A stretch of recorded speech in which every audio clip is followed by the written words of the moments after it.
กับสบายดีพี่น้องFCทางฝั่งไทยฝั่งลาวและทางต่างประเทศเด้อมื้อนี้ก็อยู่กันกับสองสาวไทยสาวลาวเซโนพี่น้องมื้อนี้สาวไทยฮักก็มาแต่ตลาดพี่น้องไปตามหาอาหารสั้นสูงเนาะแต่ว่าลืมถือโทรศัพท์ไปอีกแล้วมื้อหน้าสิถ่ายให้พี่น้อง FC ฟังถ่ายให้พี่น้อง FC เบิ่งเด้อพี่น้องเด้อเพราะว่าเพิ่นน่ะย้ายตลาดแรงขึ้นไปอยู่เทิงเนาะเชิงก็ติดกับแบบว่าติดกับตลาดเก่าหั่นแหละพี่น้องการยังบ่ทันได้ไปถ่ายให้เบิ่งเนาะลืมโทรศัพท์พี่น้องเสียงก็เกือบบ่มี มื้อนี้สะไทยกับสีผ้าพี่น้อง FC นำมาเฮ็ดแกงอาหารสันสูงนะพี่น้องนี่ไข่มดแดงเลยพี่น้องเด้ออันนี้กอง20,000เจ้ากอง20,000แล้วก็มีน้ำยานางเนาะน้ำยานางแล้วก็เฮ็ดกระตุ้นที่สะไทยใส่แล้วก็จะมีเฮ็ดเค็มนำเด้อพี่น้องเด้อ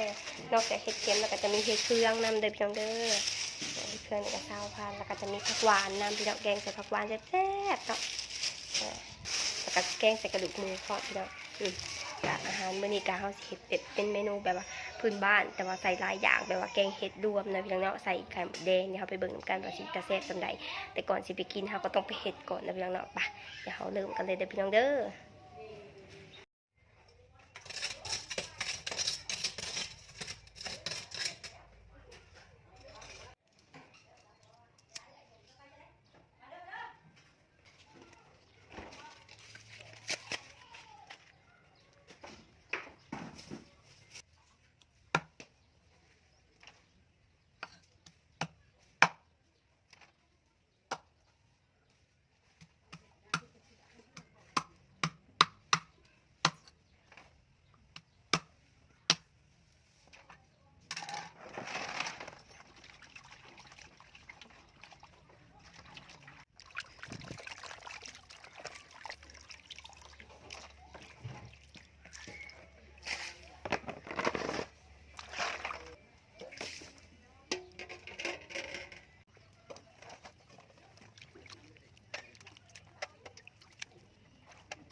ว้ายเนาะ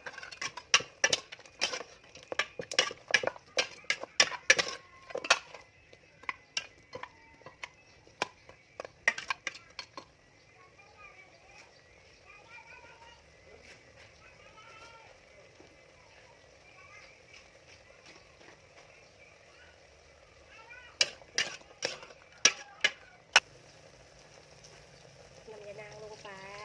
ว้าวเอาข้าวเบื่อที่เฮาตำลงไปลงไปเลยจ้าเอาเห็ดที่เฮาเก็บลงไป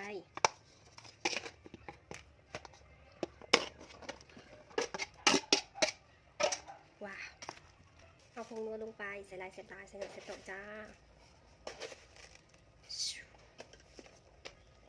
ใส่น้ำปลาแดกลงไปจ้า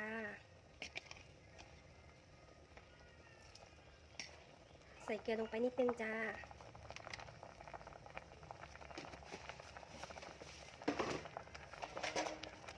โคเรจ้าโอ้ โคเรจ้าแกงเห็ดที่บุคือแกงเห็ดที่คือแกงกระดูก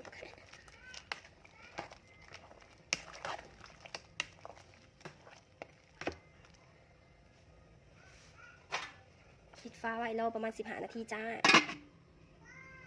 แกงเห็ดสวรรค์วางลงไปเลยจ้าเดี๋ยวจะทาน แ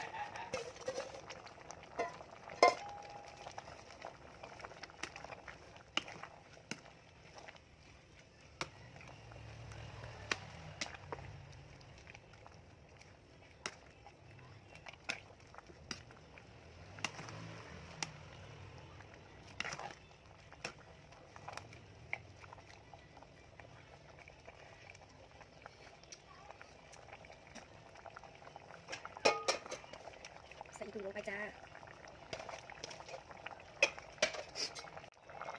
ว้าวแค่นี้ก็เป็นอันเสร็จจ้า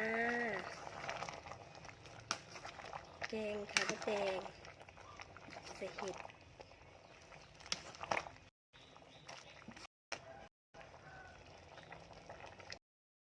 นี่พี่น้องหน้าตาของเราใส่ไข่มะดงหมดแดงรวมเห็ดรวมมิด